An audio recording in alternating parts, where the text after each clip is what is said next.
Assalamualaikum warahmatullahi wabarakatuh. Halo semuanya, perkenalkan nama saya Sultan Nur Sudar Kirana dari kelas 36B jurusan Manajemen Rumah Sakit Universitas Respati Indonesia. Pada hari ini saya akan membahas mengenai jaringan di dalam mulut yang berfungsi banyak namun seringkali terlupakan akan kesehatannya, yang nantinya akan mengganggu kebersihan dan juga kesehatan rongga mulut. Pada hari ini saya akan membahas mengenai gingiva atau yang biasa disebut dengan gusi.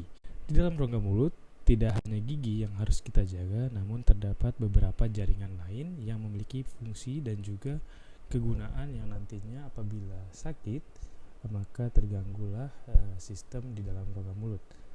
Gigi dalam rongga mulut ini didukung oleh beberapa jaringan seperti sementum, ligamen periodontal, tulang alveolar, dan gingiva atau gusi itu sendiri. Gingiva atau gusi adalah bagian mukosa jaringan periodontal yang paling luar di dalam rongga mulut, baik di rahang atas maupun rahang bawah, yang mengelilingi pangkal gigi serta menutupi ridge alveolar. Fungsi dari gingiva atau gusi sendiri yakni adalah melindungi akar gigi, jelas karena gingiva atau gusi ini berkedudukan menutupi setengah dari gigi, lalu selaput periodontal dan juga tulang alveolar terhadap rangsangan dari luar, khususnya dari bakteri-bakteri di dalam mulut. Gusi merupakan juga pertahanan di dalam rongga mulut. Berikut tanda-tanda gingiva atau gusi yang normal. Yang pertama, berwarna merah muda atau merah salmon. Warna ini tergantung derajat vaskularisasi atau sistem peredaran darah, ketebalan epitel, derajat keratinasi, dan konsentrasi pigmen melanin. Yang kedua, kontur berlekuk berkerut-kerut seperti kulit jeruk dan licin atau biasa disebut stippling. Yang ketiga yakni adalah konsistensinya kuat dan kenyal, melekat pada struktur di bawahnya. Yang keempat, melekat dengan gigi atau tulang alveolar. Yang kelima, ketebalan free gingiva 0,5 sampai 1 mm menutupi leher gigi dan meluas menjadi papila interdental. Yang keenam, sulcus gingiva tidak lebih dari 2 mm. Yang ketujuh, tidak mudah berdarah. Yang kedelapan, tidak oedem atau pembengkakan. Yang kesembilan, tidak ada eksudat. Dan yang terakhir, ukuran tergantung dengan elemen seluler dan intraseluler serta suplai vaskuler. Namun, apabila kita tidak menjaga kebersihan mulut, gusi dapat mengalami peradangan dan mengganggu aktivitas serta penampilan. Kebersihan mulut yang buruk dapat menyebabkan gingivitis dan juga periodontitis. Saya akan bahas mengenai gingivitis. Gingivitis merupakan peradangan pada gusi yang disebabkan beberapa faktor.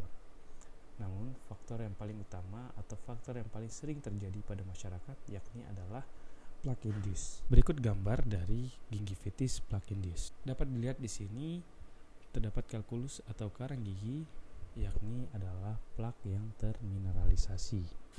Plaque sendiri adalah lapisan tipis yang terdiri dari beragam jenis mikroorganisme yang menempel pada sela-sela gigi atau gusi. Mikroorganisme ini kebanyakan berasal dari makanan yang masuk ke dalam mulut.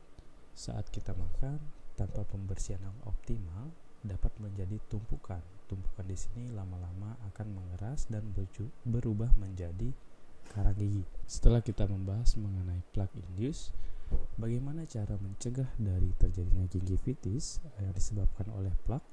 Yang pertama, yakni adalah menghilangkan faktor penyebab.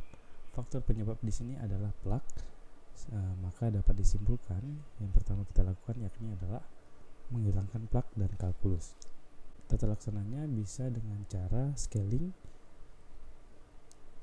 yang bertujuan untuk menghilangkan plaque, kalkulus, bakteri patogen, dan juga meningkatkan oral hygiene index atau kebersihan mulut. Setelah dilakukan scaling, lakukan sikat gigi minimal 2 kali sehari dan juga dilakukannya flossing. Setelah itu, jangan lupa kontrol ke dokter gigi selama 6 bulan sekali untuk melihat apakah adanya peradangan gusi atau sakit gigi yang terjadi pada mulut Anda. Apabila gingivitis ini berlarut-larut, maka akan terjadi periodontitis atau peradangan gusi, namun terdapat penurunan tulang alveolar atau penurunan gusi. Periodontitis ini bermula dari infeksi pada gusi yang umumnya akibat dari masalah pada gigi. Infeksi ini akan menyebar dan akan menimbulkan kerusakan tulang di sekitar rahang.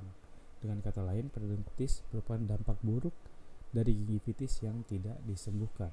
Berikut gambar dari periodontitis.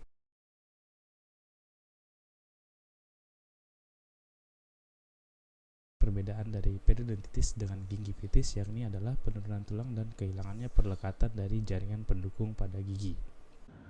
Untuk periodontitis merupakan perjalanan lanjut daripada gingivitis yang menyebabkan kerusakan tulang dan kehilangan perlekatan.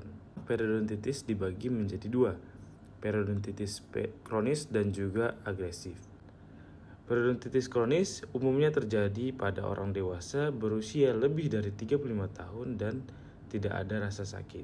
Selanjutnya, periodontitis agresif biasa terkena umumnya pada dewasa muda kurang dari 35 tahun. Ini disebabkan oleh akumulasi plak dan kalkulus atau karang gigi. Ya, progresnya juga lambat sampai sedang dengan kerusakan tulang sebanding dengan penyebabnya. Dan kerusakan tulang ini merupakan kerusakan yang horizontal. Maka apabila terjadi gingivitis atau saudara-saudara sekalian melihat terjadi karang gigi yang banyak pada mulut, segera lakukan scaling atau datang ke dokter gigi. Sekian sedikit pembahasan mengenai gusi yang bisa saya sampaikan. Bila mana terdapat kekurangan atau kesalahan, mohon dimaafkan. Saya Sultan Nur Sudar Kirana. Sekian dan terima kasih.